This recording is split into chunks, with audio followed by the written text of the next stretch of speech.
ಕನ್ನಡ. ಆಮೇಲೆ ಇನ್ನೊಂದು ಹೇಳ್ಬೇಕು ಅಂತಂದ್ರೆ, ನಾನು 1ನೇ ಕ್ಲಾಸಿಂದ ನಾನು ಗ್ರಾಜುಯೇಷನ್ ಅವರು ಕಂಪ್ಲೀಟ್ ಗೌರ್ಮೆಂಟ್ ಕಾಲೇಜ್ ಸ್ಕೂಲ್ಸ್ ಅಲ್ಲಿ ಆಗಿದೆ. ಸೊ ಯಾರಾದರೂ ಈಗ ಇನ್ಫೀರಿಯಾರಿಟಿ ಇರುತ್ತೆ, ನಾವು ಗೌರ್ಮೆಂಟ್ ಕಾಲೇಜಿಂದ ಓದಿರೋದು, ನಮಗೆ ಬ್ಯಾಂಕಿಂಗ್ ಕನ್ನಡ ಮೀಡಿಯಂ ಓದಿರೋದು, ಪ್ರೈಮರಿ 1ನೇ ಕ್ಲಾಸಿಂದ 10th ವರೆಗೂ ಪ್ರೈಮರಿ ಕನ್ನಡದಲ್ಲಿ ಓದಿರ್ತೀವಿ, PUC ಕನ್ನಡದಲ್ಲಿ ಓದಿರ್ತೀವಿ, ಡಿಗ್ರಿ ಕನ್ನಡದಲ್ಲಿ ಓದಿರ್ತೀವಿ. ಸೊ ಹೆಂಗೆ ನಮಗೆ ಒಂದು ಇನ್ಫೀರಿಯಾರಿಟಿ ಫೀಲಿಂಗ್ ಇರುತ್ತೆ. ನನಗೂ ಅದೇ ಥರ ನಾನು ಬ್ಯಾಂಕಿಂಗ್ ಫೀಲ್ಡ್ ಬಂದಾಗ ನನಗೂ ಫಸ್ಟ್ ನಾವು ಬ್ಯಾಂಕ್ ಒಳಗಡೆ ಹೋಗ್ಬೇಕಂದ್ರೆ ಒಂದು ಭಯ. ನಮಗೆ ಬ್ಯಾಂಕ್ ಹೋಗಿ ಬ್ರಾಂಚ್ ಒಳಗಡೆ ಹೋಗಿ ಕ್ಯಾಶ್ ಡೆಪಾಸಿಟ್ ಚಾಲನ್ ಫಿಲ್ ಮಾಡಬೇಕಾದ್ರೂ ಭಯ ಆಗ್ತಿತ್ತು, ಕೈ ಶೇಕ್ ಆಗ್ತಾ ಇತ್ತು, ಗೊತ್ತಿಲ್ಲ ನಮ್ಗೆ ಹೌ ಟು ರೈಟ್ ಚಾಲನ್. ಎಷ್ಟು ಜನರಿಗೆ bank cash deposit challan fill ಮಾಡಕ್ ಬರುತ್ತೆ? ಕೈ ಎತ್ತಿ. I will ask the question.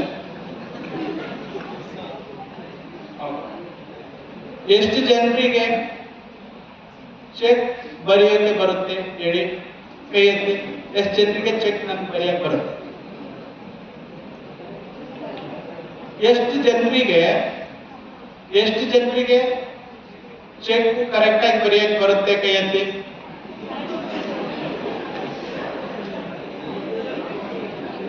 Okay, ನಾನೀಗ ಕ್ವಶನ್ ಕೇಳ್ತೀನಿ. In the payee column, cheque ನೋಡಿದಿರಲ್ವಾ? ಚೆಕ್ ಪೇಯಿ ಕಾಲಮ್ ಅಲ್ಲಿ ಹೂ ಈಸ್ ಪೇಯಿ?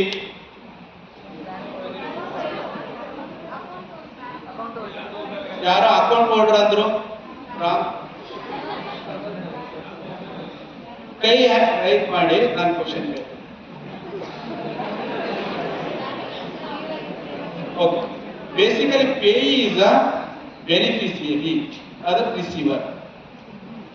ಬೆನಿಫಿಸಿಯರಿ, ಓಕೆನಾ? ಫಸ್ಟ್ ಕಾಲಮ್ ಅಲ್ಲಿ ಪೇಯಿ ನೇಮ್, ಬೆನಿಫಿಸಿಯರಿ ಹೆಸರು ಬರೀತೀವಿ. ಚೆಕ್ ಬುಕ್ ಸುಮಾರು ಅರೌಂಡ್ ನಾನ್ ಟೆಕ್ನಿಕಲ್ ರೀಸನ್ಸ್ಗೋಸ್ಕರ ಮತ್ತು ನಾನ್ ಫಂಡ್ಸ್ ಇನ್ಸಫಿಷಿಯನ್ಸಿಗೋಸ್ಕರ ಬೌನ್ಸಸ್ ಆಗ್ತಾ ಇರುತ್ತೆ, ಕೇಳ್ತೀವಿ. ಟೆಕ್ನಿಕಲ್ ರೀಸನ್ಸ್ಗೋಸ್ಕರ ಚೆಕ್ಸ್ ಬೌನ್ಸ್ ಆಗಿರೋದು ಕೇಳ್ತೀವಿ. ಏನಿರ್ಬೋದು? ಏನ್ ಟೆಕ್ನಿಕಲ್ ರೀಸನ್ಸ್? ಒಂದು signature mismatch, date, post dated cheque ಇರುತ್ತೆ, we cannot realise the cheque. Overwriting, ಏನದು? ಓವರ್ ರೈಟಿಂಗ್ ಮಾಡಿರ್ತೀವಿ. Spelling mistake, amount in words and amount in figures correct ಆಗಿ ಬರ್ದಿರಲ್ಲ. ಓಕೆ,